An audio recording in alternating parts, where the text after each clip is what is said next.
Well, exciting and not so exciting news in fantasy. So let's begin with the exciting stuff, which is yes, it's official. Kong is coming. So we got a bit of a teaser for the new Godzilla Kong movie. Unfortunately, it just wasn't very much. It's just Kong sitting. They have a close up of the Kong, and apparently the title will be Godzilla X Kong, but it is coming. So there you go. The MonsterVerse is still alive, and I was kind of myself unclear if they were going to keep going with it because the Godzilla movies have made money, but it's not super lucrative. So they kind of messed up the release, but it was very popular. You think they made enough, so we will be getting more of the MonsterVerse. If that is your thing, well, hold on to your seats, but I'll have to wait for more with the Kong. But Kong is coming.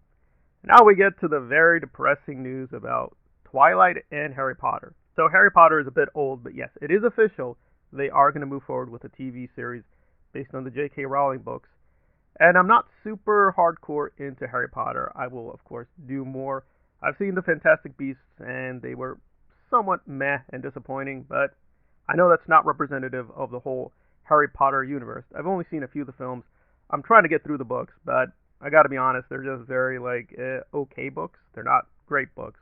But at least with Harry Potter, there's a reason to do more because I do know there's a lot that the film skipped over. And these are a lot of films, but even there, they have to pick and choose what they selected from the books. So technically speaking, in terms of the plot and certain beats and certain moments, there may be a case for having a TV series that more fully fleshes out what's going to happen with Harry Potter and his gang and the forces they're going to face. But Twilight.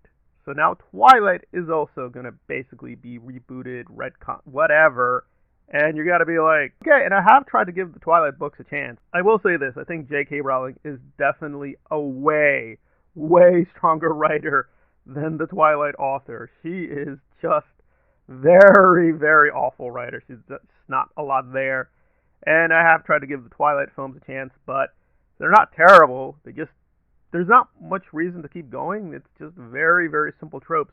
And having seen very strong vampire fiction with Buffy and other shows and other novels, I don't see the place for this. It just seems, unless they get a really great team, if they get some insanely great casting, I mean, if they do some miracle work with the adaptation, you're kind of like, okay, you're just putting it out there because it has a name brand. People are kind of familiar with Twilight, and we're going to do it all over again because, the films made money. Can't deny they made money, they had an audience, and there we are. But, I mean, creatively, who wants to learn more about the Twilight verse? We had several movies, we've had the books. It's like, I think we've tapped out. But just to maintain consistency, with Derry, I would agree that it's kind of going a little overboard to revisit Derry, but I will say that it is huge. It, as a book, is massive. It's a massive book. So there were many things the movies could not tap into.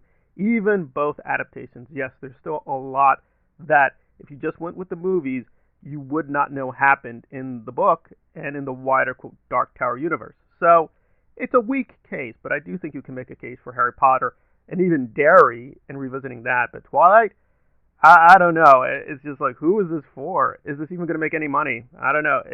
It's just funny, but it's kind of sad that we're at this creative dead end that even Twilight now is so old that, maybe some people won't remember. We already did it. Well, and there we are.